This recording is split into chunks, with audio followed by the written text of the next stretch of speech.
My name is Nathan Reed Tutar, and tonight I'll be talking about my family's migration. And the person I decided to interview was my mom, Christina Corpus. And when I asked her for reasons why they wanted to move, general reasons for the whole family was that they wanted a better life, they wanted better pay, better way of living. But for my mom personally, she wanted to move to California to be with the rest of the family. So here's how she did it. She finished college in the Philippines and majored in nursing. She took the board exam there, then applied for a visa to come here. To be approved, she needed to be certified by the CGFNS, or the Commission on Graduates of Foreign Nursing Schools. And to be certified by them, she had to pass the nursing board exam and English proficiency test. She failed the first time, and what she told me, she said she felt like it was the end and she was never going to see her parents again. So when the second time came around, she was determined to be with her family and reviewed and passed. So then she was able to get her working permit or working visa in 1994. Then she moved to the U.S. by plane, and she had to study again to take the California Registered Nursing Board exam and passed it first try. Then she worked for different healthcare companies to be granted the working visa by the U.S. And during this time, she applied to be a permanent resident of the U.S. and got approved in 2001. And then from 2001 to 2007, she was working as a registered nurse with a permanent U.S. resident status. And during the span of that time, she applied to be a U.S. citizen, which got approved in 2007. And from there, the rest is history. And when I asked her to compare it to back then and now, so back then, the monthly salary for both my grandparents just barely met the cost of living for a family of 5 in the Philippines. And when they were in need of supplies for school or general placements, like shoes, they would have to make it last and spend as little as possible. Same as when it came to food. They would have to make do with whatever they could afford.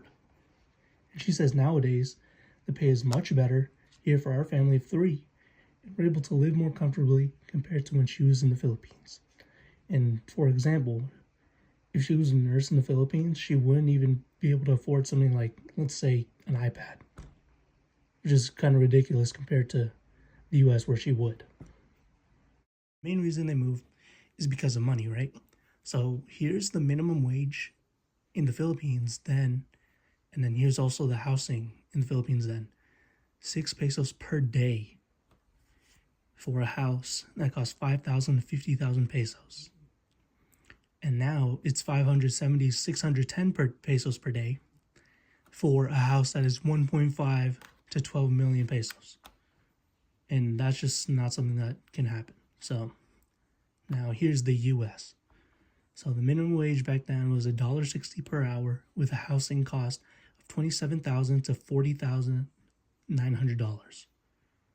So like that's kind of more manageable back then, especially because my mom was a nurse. And then here, nowadays it's around $16.50 per hour, or at least this is the average, with a housing cost of $400,000 to $420,000. Now that's not livable with a minimum wage job, but keep in mind, like something like nursing or like engineering nowadays, you can probably afford that, especially if you had a household of 2 people. So here is the family tree, starting from the middle with Faustino Corpus Senior Manansala and a Marcelina Organista. You get my grandpa, Faustino Corpus Jr., and his 2 brothers, Godofredo Corpus and Andrea Corpus. Here, top right corner, Luis Manansala and Edelmira Manansala. You get my grandma, Soledad Corpus, and then those 2, you get down here in the middle right, you get Marisol Corpus, Josephine Corpus, and my mom, Christina Corpus. Then she meets Lito Rio Tutar, and from those 2, you get me, Nathan Rio Tutar, and my brother, Joshua Rio Tutar. The first to move was my grandpa's brother, Godofredo Corpus. And from Luzon, Philippines, he moved to California in November 1964 to join the Navy, and he was the first one to move of all of them. Here's some old photos that I was able to scrounge up. On the left is my grandpa and grandma.